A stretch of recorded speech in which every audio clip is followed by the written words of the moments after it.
The Pittsburgh Steelers are moving on from running back Jonathan Ward again.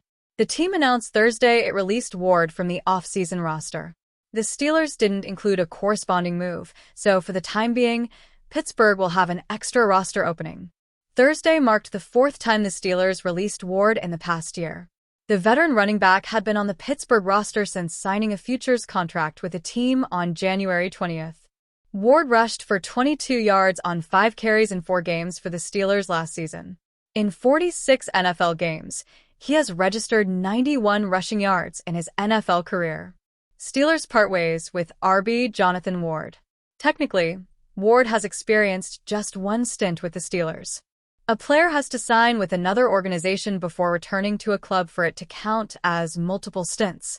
Ward hasn't been on any other team since first signing with the Steelers on May 21, 2024. But since then, the Steelers have signed and released Ward now 4 times. First, Ward didn't make the team's roster after 2024 training camp, but he returned on the team's practice squad to begin the season. Ward played in 3 games during October as a practice squad elevation.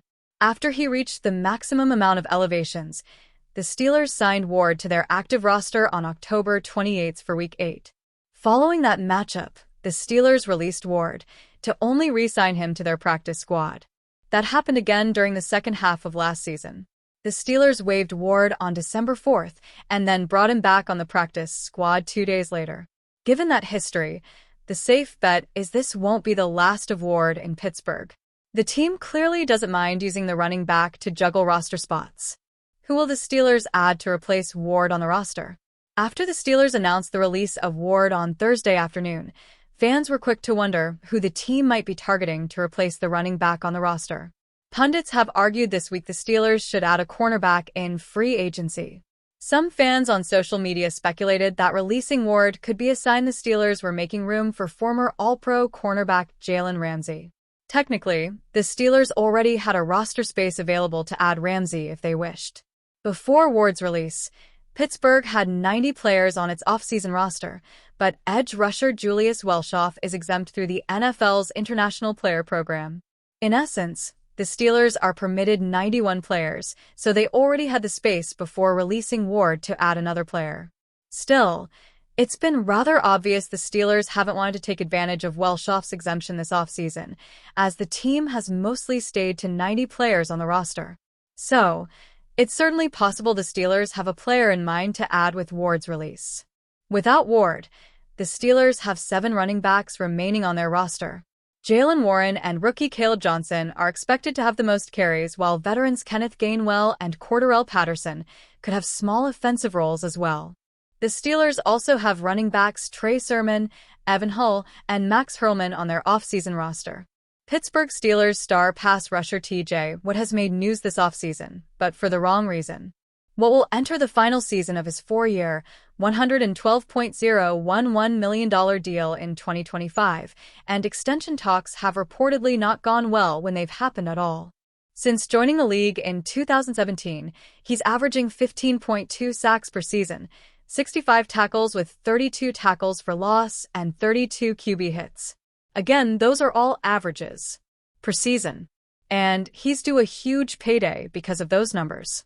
But Watt will turn 31 in mid-October, and it's possible Pittsburgh is leery of paying someone that age $40+ million per season, which is what someone with Watt's numbers demands. Or is there another issue? Bleacher Report's James Palmer thinks there might be a performance issue at play here for the team. The issue with this is a big swing with Aaron Rodgers.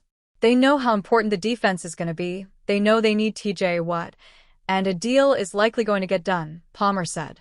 But the Steelers' argument is this, that Watt and the defense kind of fell off a little bit the back end of last year. The Steelers suffered a defensive breakdown last season toward the end of the year, as the team lost its final 5 games, including a 28-14 loss to the Baltimore Ravens in a wild card round.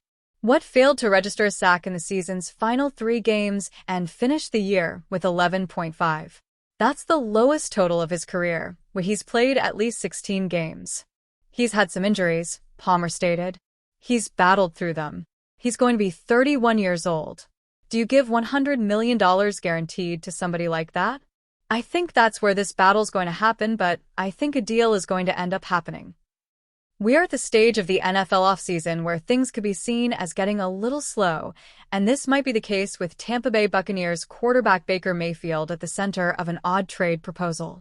The Pro Bowl quarterback has found a home in Tampa and has developed a strong connection with his team and the community during his 2 years with the team. But many are still waiting to see Baker revert to the old Baker, despite his 2 seasons showing good progression. Now we get to Bleacher Report's odd trade proposal. The publication notes that the Buccaneers start poorly, and the Aaron Rodgers-led Pittsburgh Steelers or the Minnesota Vikings may trade for Mayfield, as their quarterbacks are also struggling. Right before we go any further, why would Pittsburgh and Minnesota both want to trade for a quarterback who has played so badly that the team wants out? Plus, Mayfield is a free agent next season, so would both teams want to trade for him and also give him an extension? The Vikings are giving up on young J.J. McCarthy? And the Steelers are giving up on old Aaron Rodgers? We doubt it. Now, on to the next bit here. Say the Buccaneers do trade for Mayfield. What are they getting in return? Would the franchise be okay with Kyle Trask or Michael Pratt taking over a team that has an abundance of weapons? We hardly think so. Where would the Buccaneers find an upgrade? Free agency? Nope. This trade proposal is unusual and has numerous holes in it, making it difficult to envision a conceivable way for the Buccaneers to offload Mayfield mid-season. So while this trade idea is based purely on Mayfield finally falling off a cliff, there isn't anything else to suggest what the franchise's next move would be. As far as a Mayfield trade move, to quote Steelers head coach Mike Tomlin, "Never say never, but never."